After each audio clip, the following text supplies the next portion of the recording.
जिनके देश का ठिकाना नहीं, कब ट्रंप कब्जा कर लें उनके आने पर लगेगा ही। प्रधानमंत्री मोदी फालतू टाइम वेस्ट कर रहे हैं। जर्मनी के राष्ट्रपति ने कहा ट्रंप ग्लोबल ऑर्डर को डिस्ट्रॉय कर रहे हैं। अमेरिका के राष्ट्रपति ने अब भारत पर 500% टैरिफ लगाने की धमकी दे दी है और वहां इस बिल को पास भी कर लिया गया है। ट्रंप को केवल योगी जी ही चैलेंज कर सकते हैं। उन्हें जाना चाहिए अमेरिका। कम से कम वहां के हिंदू संगठनों में जान आ जाएगी। मेडिसिन स्क्वायर में जिन लोगों ने प्रधानमंत्री मोदी की रैली का आयोजन किया था, फिर से उन लोगों को पकड़ कर लाना चाहिए। अरे भाई, बहुत सन्नाटा है अमेरिका में।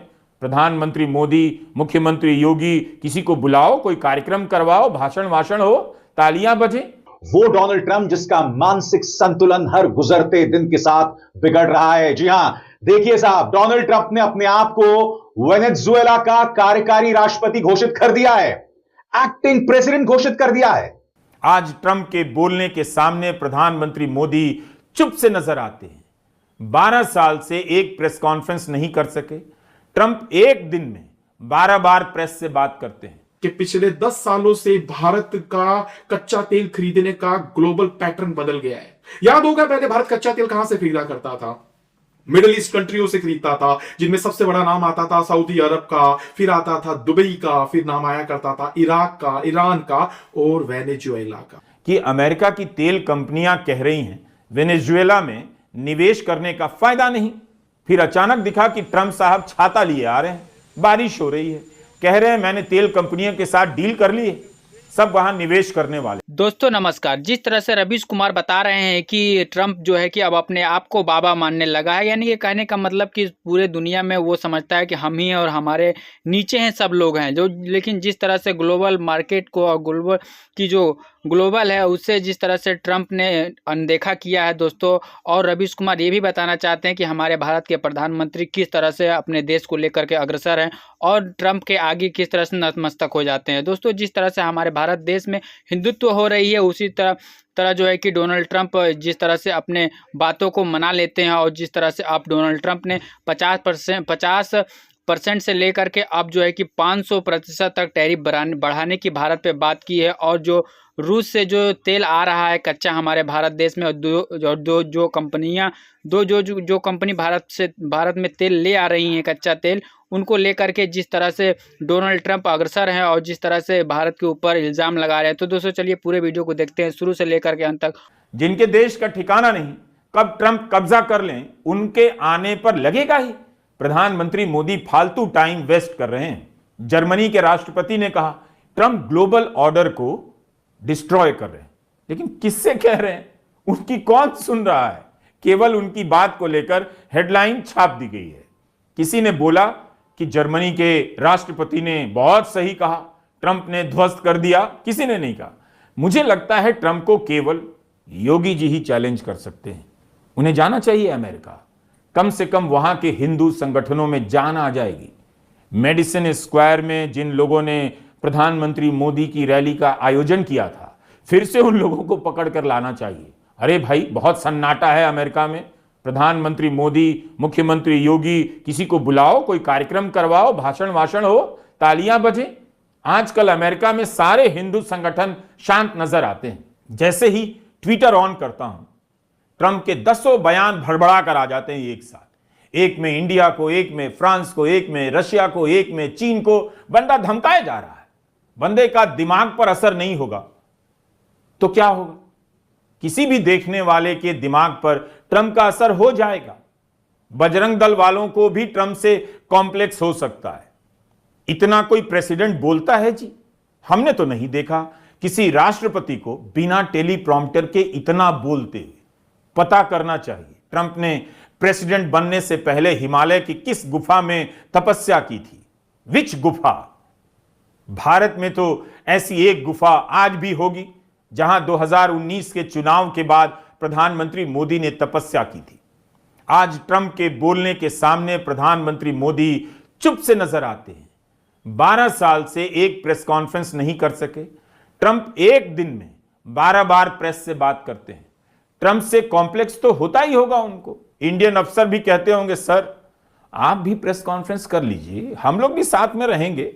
जो भी पत्रकार आएगा ईडी की फाइल रेडी रहेगी। जब कोई पूछेगा नहीं तो प्रेस कॉन्फ्रेंस से क्यों डरना? करते हैं ना अपन भी रोज शाम को एक प्रेस कॉन्फ्रेंस। इस दुनिया को हम कैसे समझें? हाउ टू अंडरस्टैंड, ये बड़ा सवाल है।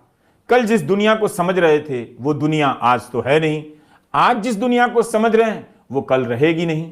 मगर ट्रंप अब परमानेंट लगने लगे हैं। ट्रंप के आगे उनके जैसे बहुत सारे ट्रंप अब मामूली लगते हैं। बंदा काम तो करता है, मानना तो पड़ेगा। अभी ट्विटर पर खबर देख रहा था कि अमेरिका की तेल कंपनियां कह रही हैं वेनेजुएला में निवेश करने का फायदा नहीं। फिर अचानक दिखा कि ट्रंप साहब छाता लिए आ रहे हैं, बारिश हो रही है, कह रहे हैं मैंने तेल कंपनियों के साथ डील कर ली है, सब वहां निवेश करने वाले हैं। बताइए, हम लोगों ने प्रॉपर्टी डीलर को कुछ नहीं समझा, खासकर दिल्ली वालों ने। ट्रंप ने डील को कितना रेस्पेक्टफुल बना दिया। अमेरिका के अलग अलग शहरों से जो तस्वीरें सामने उभर कर आ रही हैं उससे स्पष्ट है कि अमेरिकी जनता ने अब डोनाल्ड ट्रंप के खिलाफ बगावत शुरू कर दी है। वो डोनाल्ड ट्रंप जिसका मानसिक संतुलन हर गुजरते दिन के साथ बिगड़ रहा है। जी हां, देखिए साहब, डोनाल्ड ट्रंप ने अपने आप को वेनेजुएला का कार्यकारी राष्ट्रपति घोषित कर दिया है, एक्टिंग प्रेसिडेंट घोषित कर दिया है। एक देश को चलाना क्या बच्चों का खेल है? आपको समझना पड़ेगा दोस्तों कि अमेरिका की सड़कों पर यह बगावत क्यों है। जैसे कि आप जानते हैं, 37 वर्षीय रेने गुड को ट्रंप की पुलिस ICE ने बेवजह गोली मार दी थी, बेवजह गोली मार दी थी और बात वहां नहीं खत्म हुई। उसके बाद वाइस प्रेसिडेंट JD वैंस ने उस औरत को आतंकवादी बताया। डोनाल्ड ट्रंप अब भी उस औरत का अपमान कर रहे हैं। जनता बेतहाशा नाराज है।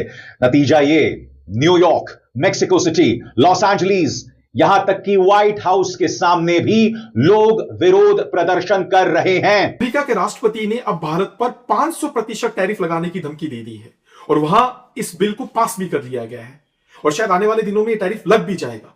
यह भारत के लिए बहुत बड़ा अन्याय होने वाला है और इससे भारत की पूरी डिप्लोमेसी एक तरीके से ध्वस्त हो गई है।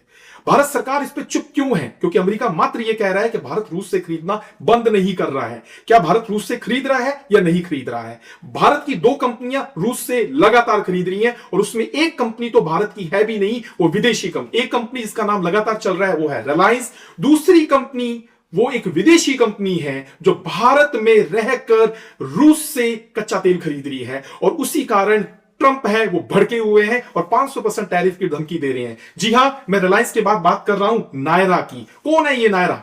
ये स्टॉक मार्केट पे लिस्टेड कंपनी नहीं है। नायरा एट प्रेजेंट एक विदेशी कंपनी है। 2016 में नायरा ने भारत के एसआर समूह को टेक ओवर किया था और नायरा के नाम से भारत में अपना ट्रेड करना शुरू किया। एसआर समूह, वही एसआर समूह जो भारत में क्रूड ऑयल में एक बहुत बड़ा नाम हुआ करता था। 1969 में शशि रुइया और रवि रुइया ने जिसे स्थापित किया था और वो BSE पे लिस्टेड कंपनी हुआ करती थी। उस कंपनी को रूस की कंपनी, रूस की कौन सी कंपनी? रूस की कंपनी रोसनेफ्ट ने उसे टेक ओवर किया और उसमें 50% की इक्विटी लेकर उसे नाम दे दिया नायरा। और उसमें बाकी 50% जो है वो आम जनता का नहीं है, पब्लिक कंपनी नहीं है, 50% किसी और कंसोर्टियम के पास में है। ये स्टॉक मार्केट पे लिस्टेड कंपनी नहीं है। रोसनेफ्ट जो है वो रूस की कंपनी है और रूस की कंपनी के माध्यम से नायरा रूस से कच्चा तेल खरीदकर भारत में जामनगर में स्थित अपनी एक रिफाइनरी से उस कच्चे तेल को संशोधन कर रही है, उसे कन्वर्ट कर रही है और उसका एक्सपोर्ट भी कर रही है। और भारत पे आक्षेप लग रहा है कि भारत लगातार रूस से खरीद रहा है। ONGC नहीं खरीद रहा है, BPCL नहीं खरीद रहा है, IOC नहीं खरीद रहा है। कौन खरीद रहा है? रिलायंस और नायरा। और उसी रोसनेफ्ट ने भारत के एसआर समूह में 49% की अपनी इक्विटी ले रखी है और उसी नायरा को रोसनेफ्ट अलग से भारत में कच्चा तेल भेज रही है। यानी रूस के तो भारत में 2 कंपनियों के माध्यम से उसको तो लाभ ही लाभ हो रहा है। और यही कारण है कि पिछले 10 सालों से भारत का कच्चा तेल खरीदने का ग्लोबल पैटर्न बदल गया है। याद होगा पहले भारत कच्चा तेल कहां से खरीदा करता था? मिडिल ईस्ट कंट्रियों से खरीदता था, जिनमें सबसे बड़ा नाम आता था सऊदी अरब का, फिर आता था दुबई का, फिर नाम आया करता था इराक का, ईरान का और वेनेजुएला का। हां जी, उसी वेनेजुएला की बात कर रहा हूं जिसपे पिछले हफ्ते अमेरिका ने कब्जा कर लिया है। भारत उससे 10% के आसपास कच्चा तेल खरीदता था अपनी कुल रिक्वायरमेंट। जैसा कि आपने पूरे वीडियो को देखा और देख करके आपको क्या लगता है कि जिस तरह से डोनाल्ड ट्रंप तेल को लेकर के भारत के ऊपर टैरिफ बढ़ाने की बात कर रहे हैं, ये कहाँ तक सही है। लेकिन हमारे भारत को भी ये सोचना चाहिए, हमारे नरेंद्र मोदी को सोचना चाहिए कि अगर ट्रंप हमें इस तरह की जो टैरिफ बढ़ाने की बात करता चला आ रहा है तो हमें उसे इग्नोर करना चाहिए। लेकिन डोनाल्ड ट्रंप को लेकर के अब भारत के प्रधानमंत्री नरेंद्र मोदी भी ये जान चुके हैं कि डोनाल्ड ट्रंप एक ऐसी हस्ती है जिसे हम चाहकर भी कुछ नहीं कर सकते। लेकिन दोस्तों, जिस तरह से डोनाल्ड ट्रंप चाहता है भारत को, उस तरह से उंगलियों पर नचा रहा है। तो दोस्तों, आपने पूरे वीडियो को देखा, देखने के बाद आपकी अपनी पर्सनल राय क्या है इस वीडियो पर जरूर लिखिए। और दोस्तों, वीडियो अच्छी लगी हो तो वीडियो को लाइक शेयर और हमारे चैनल को सब्सक्राइब जरूर करें। और दोस्तों, आज के लिए बस इतना ही। फिर मिलेंगे एक नई वीडियो नए टॉपिक के साथ। तब तक के लिए सलाम नमस्कार, सत श्री अकाल, खुदा हाफिज। आपका दिन शुभ हो।